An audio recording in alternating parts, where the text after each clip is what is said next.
Good morning everyone. আশা করি যারা যে প্রান্ত থেকে আমার এই ভিডিওর সঙ্গে যুক্ত হয়েছেন তারা সকলে ভালো আছেন। আপনাদের ভালোবাসায় আর ভগবানের আশীর্বাদে আমরাও ভালো আছি। আর আজকের ভিডিওটি হচ্ছে একদম সন্ধেবেলায় চা খেয়ে একটু সন্ধেটা দিলাম, তারপরেই আমাদের বাড়িতে এই যে দেখুন কি আসছে। একটু গেস করুন যেটা কি আছে। হয়তো আপনাদের মধ্যে অনেকে কিন্তু বুঝে গেছেন, হ্যাঁ, এটি ওই সোফা। সেই মনে আছে একটা ভিডিও শেয়ার করেছিলাম যেখানে বলেছিলাম যে আমাদের সেই 13 বছর আগেকার সোফাটা আমার হাজবেন্ড রিপেয়ারিং করতে দিয়েছে। আজ এই সোফাটা বাড়ি এলো। তো একদম রূপ তো পুরো চেঞ্জ। এখন জানি না, দেখি একবার আমরাও দেখিনি। মানে মনেই হচ্ছে না, কিন্তু দেখুন যেটা 13 বছর আগেকার সেই সোফাটা আছে। মানে পুরোপুরি শুধু ভেতরের অংশটুকুটাই আছে, ওপরটা পুরো মেকওভার হয়ে গেছে। মানে ঠিক কেমন বলুন তো, পার্লারে ঢোকার আগে মেয়েদের যা রূপ থাকে আর পার্লার থেকে বেরিয়ে আসার পর মেয়েদের যা রূপ হয়, তাই না? তো আমার কিন্তু ওটাই মনে হচ্ছে এখন। আমি একটু মজা করলাম, আমার ছেলে আবার বসে নিচে দেখছে। দেখুন দেখুন কি অবস্থা, হায় হায় হায় ভগবান, এ মা! আমার হাজবেন্ড তো সত্যি মানে বড় হয়েছে, বাচ্চা মোটা যায়নি, দেখছেন তো? মানে বাবা আর ছেলের কি অবস্থা। আর এবার আসছে আমাদের বড়টা, মানে ছোটটা তো ঢুকে গেল। এখন বড় যে সোফাটা আছে সেটাকে এই সিঁড়ি বেয়ে উঠিয়ে আনাটা, তুলে আনাটা কিন্তু বিশাল টাফ। কিন্তু ওনারা এত সুন্দর টেকনিক জানে, মানে আসলে ওদের তো এভাবেই তোলা অভ্যেস।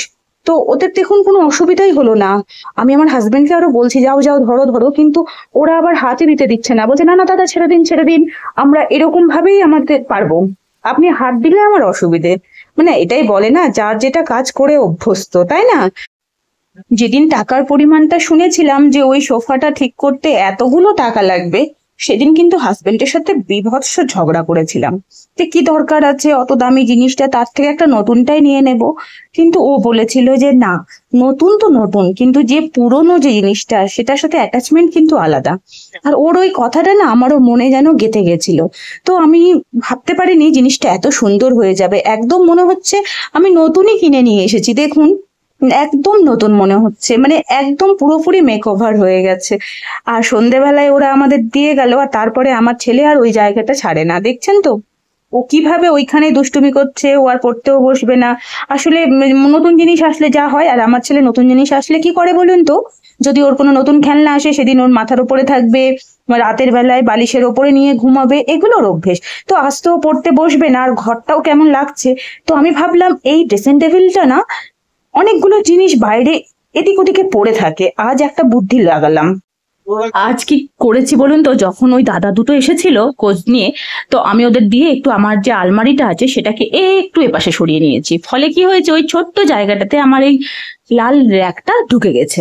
এবার ভাবছি এই যে এবড়ো খেবড়ো হয়ে যে যা জিনিসপত্র ছড়িয়ে আছে ড্রেসিং টেবিলে, সেটাকে ওই লাল র্যাকটার মধ্যে যদি সাজিয়ে রাখি তাহলে কেমন হয়।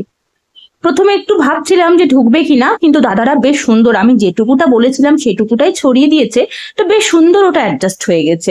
এবার আমার পালা হচ্ছে এই জায়গাটাকে পরিষ্কার করার। আর যেহেতু ছেলে আজকে পড়তে বসবে না, তো সন্ধ্যেবেলাটাই ভাবছি এই জায়গাটা একটু পরিষ্কার করে নিই, তাই না? তাহলে ঘরটা পরিষ্কার হয়ে যাবে। তো চলুন দেখি ঘরটা পরিষ্কার হওয়ার পর কেমন লাগছে। তো চলুন চলুন দেখা যাক আমি যে জিনিসটা ভেবেছিলাম সেটা হচ্ছে কিনা।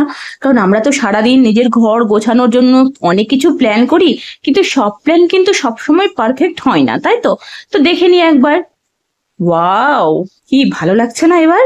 এই গণেশটাকে এনে এখানে বসিয়ে দিলাম, এই ছোট্ট গণেশটা আমার ড্রেসিং টেবিলে থাকুক।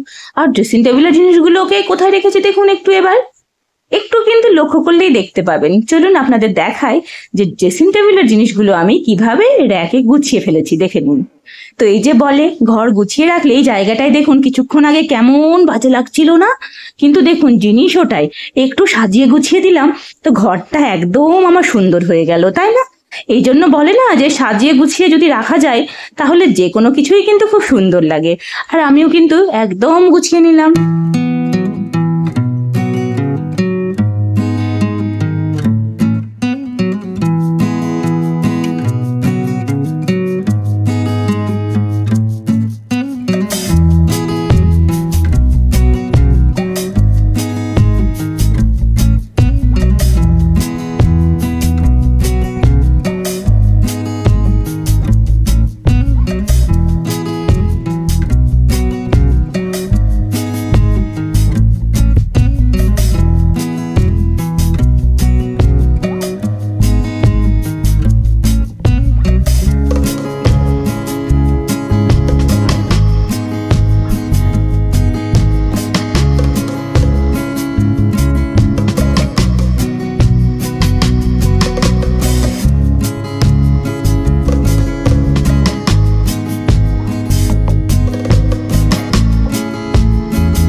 সন্ধ্যের এই ছোট্ট সময়টাকে কিন্তু আমি ঘর গুছিয়ে আমার কাজে লাগিয়ে নিলাম, তাই না?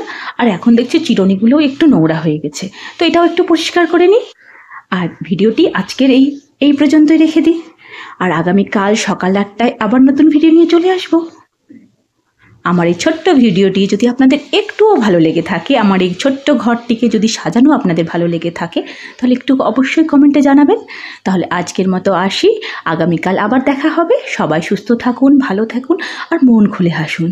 জীবনটা ছোট, ফালতু রাগ গোস্বা রেখে লাভ নেই, তাই না? টাটা।